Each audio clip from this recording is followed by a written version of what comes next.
함께 하나님의 말씀 보겠습니다. 누가복음 18장 1절에서 14절 말씀입니다.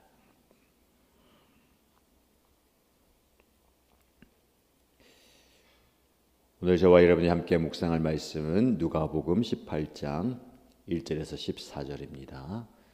같이 읽겠습니다. 예수께서 제자들에게 늘 기도하고 낙심하지 말아야 한다는 뜻으로 비유를 하나 말씀하셨다. 어느 고을에 하나님도 두려워하지 않고 사람도 존중하지 않는 한 재판관이 있었다. 그 고을에 과부가 한 사람 있었는데 그는 그 재판관에게 줄곧 찾아가서 내 적대자에게서 내 권리를 찾아주십시오 하고 졸랐다. 그 재판관은 한동안 들어주려고 하지 않다가 얼마 뒤에 이렇게 혼자 말하였다. 내가 정말 하나님도 두려워하지 않고 사람도 존중하지 않지만 이 과부가 나를 이렇게 귀찮게 하니 그의 권리를 찾아주어야 하겠다. 그렇게 하지 않으면 그가 자꾸만 찾아와서 나를 못 견디게 할 것이다. 주님께서 말씀하셨다. 너희는 이 불의한 재판관이 하는 말을 귀담아 들어라. 하나님께서 자기에게 밤낮으로 부르짖는 택하신 백성의 권리를 찾아주시지 않으시고 모른 채 하고 오래 그들을 내버려 두시겠느냐? 내가 너희에게 말한다. 하나님께서는 얼른 그들의 권리를 찾아주실 것이다. 그러나 인자가 올 때에 세상에서 믿음을 찾아볼 수 있겠느냐? 스스로 의롭다고 확신하고 남을 멸시하는 몇몇 사람에게 예수께서는 이 비유를 말씀하셨다. 두 사람이 기도하러 성전에 올라갔다. 한 사람은 바리새파 사람이고 다른 사람은 세리였다. 바리새파 사람은 서서 혼잣말로 이렇게 기도하였다. 하나님 감사합니다. 나는 남의 것을 빼앗는 자나 불의한 자나 간음한 자와 같은 다른 사람들과 같지 않으며 더구나 이 세리와는 같지 않습니다. 나는 일해에 2번씩 금식하고 내 모든 소득의 11조를 바칩니다. 그런데 세리는 멀찍이 서서 하늘을 우러러 볼 엄두도 못 내고 가슴을 치며 아 하나님 이 죄인에게 자비를 베풀어 주십시오 하고 말하였다. 내가 너희에게 말한다. 의롭다는 인정을 받고서 자기 집으로 내려간 사람은 저 바리새파 사람이 아니라 이 세리다. 누구든지 자기를 높이는 사람은 낮아지고 자기를 낮추는 사람은 높아질 것이다. 아멘. 오늘도 우리에게 주시는 하나님의 말씀의 은혜를 풍성하게 경험하시길 바랍니다. 예수님께서는 기도에 대해서 말씀하시죠. 2가지 기도의 중요한 의미를 말씀하십니다. 낙심하지 않고 인내하면서 끝까지 기도할 것을 말씀하시고 교만하지 않고 겸손히 하나님께 아뢰라 라고 말씀합니다. 우리는 기도를 포기할 때가 있습니다. 기도 응답이 더디거나 내가 원하는 대로 응답이 속히 이루어지지 않을 때 기도를 포기하죠. 기도해도 무슨 소용이 있는가 라는 생각이 들 때도 있습니다. 내가 기도한다고 이 모든 상황이 바뀔 것인가 라는 의심과 또 확신이 없는 그런 경우도 있어요. 또 양극단이 있죠. 또 다른 극단은 뭐냐면 나는 당연히 하나님 기도 응답을 받아야 된다. 내가 이렇게 신실하게 신앙생활을 했기 때문에 난 반드시 하나님께서 내 기도를 들어주셔야 한다라는 겁니다. 오늘 본문의 말씀을 통해서 2가지 기도의 태도, 자세를 말씀하십니다. 첫 번째는 포기하지 않고 끝까지 인내하면서 기도하라는 겁니다. 그러면서 예수님께서 한 비유를 들어서 말씀하시죠. 불의한 재판관이 있습니다. 이 사람은 하나님도 두려워하지 않고 사람도 존중하지 않는 재판관이에요. 근데 그 고을에 과부가 한 사람이 있는데 억울한 일을 당했어요. 그 재판관에게 나의 권리를 좀 찾아주십시오 라고 간청합니다. 근데 이 재판관은 들어주지 않습니다. 이유가 무엇일까요? 다른 중요한 일들이 많기 때문에 이 과부의 일은 뒤로 밀리는 것이겠죠. 혹은 불의한 재판관이라고 할 때에 자기에게 돌아오는 수입이나 이익이 별로 없기 때문에 굳이 시간을 내서 애를 써서 이 여인의 청을 들어줄 필요가 없습니다. 근데 이 여인은 포기하지 않고 계속해서 재판관을 찾아갑니다. 그러다 보니까 재판관이 이런 생각이 들어요. 내가 이 여인의 부탁을 들어주지 않으면 계속해서 이 어려움을 당하겠구나. 내가 부탁을 들어줄 때까지 매일 찾아와서 나를 귀찮게 하겠구나. 내가 못 견디겠구나 하면서 그 청을 들어줍니다. 예수님께서 이 비유를 말씀하시면서 이 불의한 재판관도 이 과부의 청을 귀찮아서라도 들어주는데 하나님께서 밤낮 부르짖는 택하신 백성의 권리를 찾아주지 않으시고 모른 체 하겠냐, 너희를 내버려 두겠느냐라고 말씀합니다. 불의한 재판관과 하나님을 비교할 수 없지만 이 불의한 재판관도 끈질기게 기도하면 청을 들어주는데, 간청하면 들어주는데 하나님께서 들어주지 않으시겠느냐. 이 비유를 통해서 우리는요, 신앙의 중요한 덕목을 배우게 됩니다. 무엇입니까? 인내하는 거예요. 이 기도의 중요성은 이렇게 해석하시면 됩니다. 내가 간구하고 기도하는 것 끝까지 물고 늘어지면 하나님 들어주신다. 이걸까요? 들어주실 때까지 기도해야 된다. 이걸까요?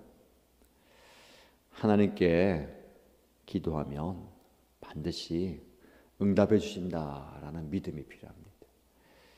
불의한 재판관이 신실하기 때문에 간청을 들어준 게 아니잖아요.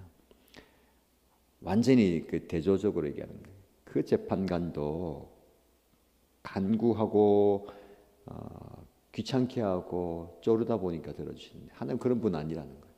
하나님은 저와 여러분의 필요를 아시고 응답하시는 분입니다. 그런 신실한 분이신 하나님께서 우리의 모든 것을 다 채워주시고 응답해 주신다는 거예요. 그런 신뢰를 가진다면 우리는 낙심하지 않고 포기하지 않고 끝까지 하나님께 구할 수가 있는 겁니다. 신앙의 중요한 덕목은요, 인내하는 겁니다. 인내는 하나님이 내 기도를 들어주실 때까지 기도하겠다. 그게 인내가 아니고요. 그 과정 속에서 겪게 되는 모든 상황과 환경, 어려움을, 감정을 내가 감내하는 거예요. 언제 들어주실지 모르겠지만 오늘을 살아가고 내일을 살아가고 매 순간을 살아가면서 그 모든 것들을 내가 감당해내는 겁니다. 이게 있네요. 기도하면요, 감당이 되는 거예요. 기도하지 않으면 감당이 안 되는 겁니다. 그러다 보면 상황과 환경이 그대로 있더라도 내가 단단해지고 내가 그게 감당이 되면서요, 응답이 되는 겁니다. 상황이 바뀌도록 기도했습니다. 환경이 좋아지도록 기도했어요. 근데 하나님께서는 상황과 환경을 바꾸는 게 아니라 나를 바꾸시는 거예요. 그래서 그 상황을 대범하게 지혜롭게 대처하고 이겨내고 버티는 겁니다. 기도하지 않으면 포기하고 박차고 나가겠죠. 기도하면서 그것을 이겨내는 겁니다. 이것이 중요한 인내의 모습입니다. 두 번째 비유를 말씀하시는데 두 사람이 기도하러 성전에 갔습니다. 한 사람은 바리새파 사람이고 한 사람은 세리입니다.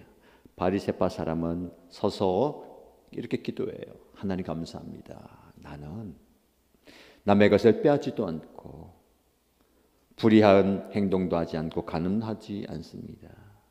그렇게 행하는 저 다른 사람들하고도 다릅니다. 하나님 아시잖아요. 제가 얼마나 경건하게 살고 있는지.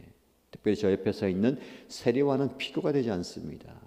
그러니 하나님의 은혜를 받고 하나님 내 기도 들어주셔야 되는 것 당연한 것 아니겠습니까? 은혜를 당연하게 받아들인 겁니다. 당연히 나에게 주셔야 하고 내가 받아야 할 권리로 생각하는 거죠. 그러나 세리는 그렇게 기도하지 못합니다. 멀찍이 있어서 하늘을 우러볼 엄두도 못 내고 가슴을 치면서 하나님, 이 죄인에게 자비를 베풀어 주십시오. 나는 죄인입니다. 나를 용서하시고 나를 불쌍히 여겨주십시오 라고 기도합니다. 우리 예수님께서 이 두 사람 중에 누가 의롭다 인정을 받은 사람이겠냐? 바로 세리다라고 얘기합니다. 행동으로, 삶으로 경건한 삶을 살고 하나님 앞에 내가 의롭다라고 이야기하는 사람이 아니라 하나님, 나는 감히 하나님 앞에 설 수 없는 죄인입니다 라고 가슴을 치고 회개하는 이 세리가 하나님 앞에 의롭다 인정받는 사람이라는 겁니다. 우리의 기도가 가슴을 치는 회개의 기도와 눈물의 기도가 되어야 합니다. 겸손히 하나님께 구하는, 여러분, 내가 원하는 것을 구하는 것보다 하나님의 자비하심과 하나님의 은혜를 구해야 됩니다. 그게 임하면 다른 것들이 필요가 없는 거예요. 소용이 없는 겁니다. 우리는 내가 필요한 것을 구할 때가 많습니다. 그러나 우리가 기억하는 것은 하나님께서 우리가 필요한 것 다 주세요. 심지어 구하지 않아도 주십니다. 그럼에도 구하라고 하는 이유가 뭘까요? 하나님과의 관계를 확인하는 겁니다. 하나님 내 아버지시, 내가 구하는 것 주시지. 내가 구하는 것 이상으로 주시는구나. 정작 우리가 구할 것은요, 눈에 보이지 않는 영적인 가치들이에요. 하나님의 긍휼하심이 필요합니다. 하나님의 크신 능력이 필요합니다. 하나님의 자비가 필요하고 하나님의 마음이 필요합니다. 우리가 좀 이런 걸 구해야 되지 않을까요? 여러분 무엇을 구하십니까? 그거 구하십시오. 그러나 기억하십시오. 구하지 않아도 주십니다. 그럼 무엇을 구할까요? 이 땅에서 우리가 얻을 수 없는 것, 이 땅에서 우리가 찾을 수 없는 것, 발견할 수 없는 그것을 구하시고요. 그것을 풍성하게 받아 누리는 저와 여러분 되시기를 주님의 이름으로 축복합니다. 사순절 40일 묵상 철로역정 책의 오늘 묵상 내용을 보시면 광야를 지나서 크리스천과 신실은 다시 전도자를 만납니다. 중요한 시기마다 어떤 전환점이 필요할 때마다 전도자가 와서 말씀을 전하죠. 사랑하는 이들이여 평안하십니까? 지금까지 어떻게 지내셨습니까?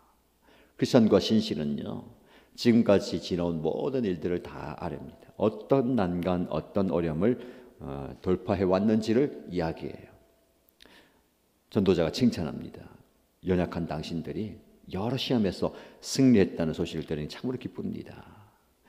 끝까지 견디십시오. 썩지 아니할 면류관이 당신들을 기다리고 있으니 그 면류관을 얻기 위하여 다름질하십시오. 아무도 그것을 빼앗지 못하게 하십시오 라고 권면합니다. 끝까지 견디십시오. 생명의 면류관, 이 땅에서 얻을 수 없는 그 면류관을 바라보면서 달려가라는 거예요. 우리는 이 땅에 몸담고 있지만 이 땅에 있는 것을 추구한 사람이 아닙니다. 우리의 시민권은 하늘에 있고 우리는 하늘을 바라보면서 달려가야 됩니다. 여러분, 우리가 구하는 것이 우리의 간절함이고 그 구하는 것이 우리의 관심사예요. 무엇을 구하십니까? 영원히 어느 누구도 그것을 빼앗을 수 없는 귀한 것을 구하시기 바랍니다.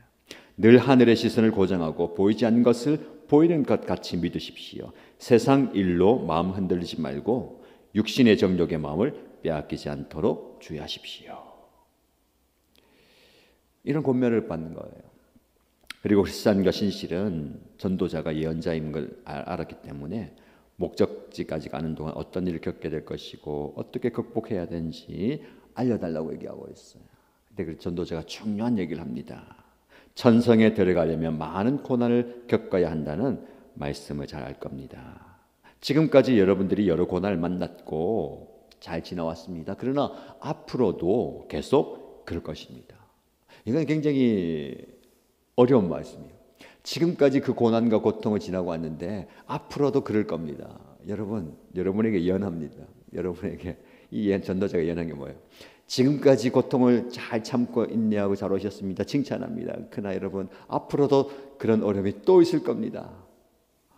이게 축복의 말씀이에요. 저주의 말씀이에요. 축복입니다. 왜냐하면 그 모든 과정을 통해서요, 우리의 믿음이 드러납니다. 그런데 이 고통이 어떤 고통이냐면요, 원수들이 사방에서 공격해 올 겁니다. 그때 여러분 두 분 중에서 한 분은 피로써 믿음을 증거해야 합니다. 한 사람이 순교한다는 얘기입니다. 그러나 죽도록 충성하십시오. 그리하면 생명의 면류관을 얻을 것입니다.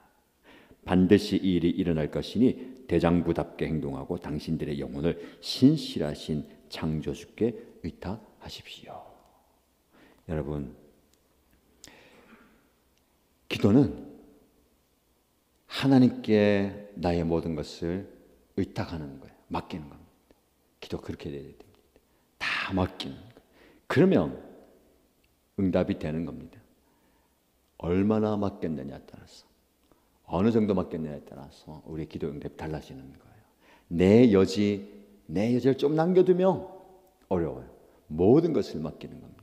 우리가 그런 기도 드림으로 하나님께서 놀라운 일들을 행하시기를 주님의 이름으로 축복합니다.